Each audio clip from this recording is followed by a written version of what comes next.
کہ وقت ایک سانس بھی نہیں لیا اور اس کی پیدائش بھی مردہ حالت میں ہوئی، اس کے اوپر کوئی فرض نہیں ہوتا سوائے تدفین، اس کی کوئی رسم نہیں ہے۔ کیوں؟ جس کے وجود میں ایک لمحے کے لیے بھی روح داخل ہو گئی، اس کے وجود کی فضیلت مقرر کر دی گئی، اور جس کے وجود میں روح داخل نہیں ہوئی اس کے جسم کی فضیلت نہیں ہے۔ اس لیے ثابت یہ ہوتا ہے کہ جو فضیلت ہے وہ روح کی ہے۔ روح داخل ہو گئی تو اس جسم کو بھی فضیلت مل گئی، روح داخل نہیں ہوئی تو اس جسم کی بھی فضیلت فوت ہو جاتی ہے۔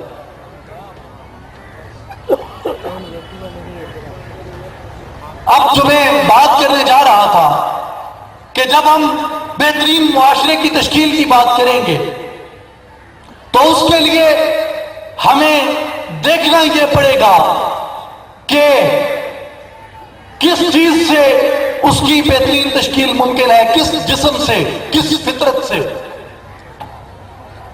اب ہم اس جسم کی بجائے روح کی طرف دیکھیں گے جو انسان حقیقی ہے، کہ روح کی تخلیق کیسے ہوئی، روح کی تولید اور روح کی تخلیق کیسے ہوئی۔ یہی سوال رسول کریم صلی اللہ علیہ وسلم کی بارگاہ میں کیا گیا۔ صلی اللہ علیہ وسلم روح کیا ہے؟ آپ کے جواب سے قبل جبریل امین وحی لے کے آ جاتے ہیں، قل الروح من امر ربی۔ اے محبوب صلی اللہ علیہ وسلم، آپ ارشاد فرما دیں کہ روح میرے رب کے امر سے ہے، روح میرے رب کے امر سے ہے۔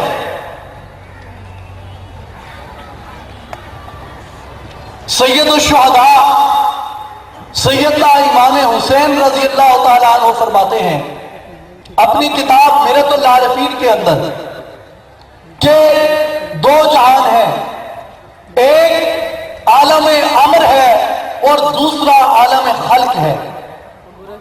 آیت دینا کہ قل الروح من امر ربی، کہ روح میرے رب کے امر سے ہے۔ آپ اس آیت کریمہ کی وضاحت سے فرماتے ہیں کہ دو عالم ہیں، دو جہان ہیں، ایک عالم امر ہے اور دوسرا عالم خلق ہے۔ عالم امر کیا ہے اور عالم خلق کیا ہے؟ عالم امر وہ عالم ہے جو کن سے پہلے کا ہے، اور عالم خلق وہ عالم ہے جو کن کے بعد ہے۔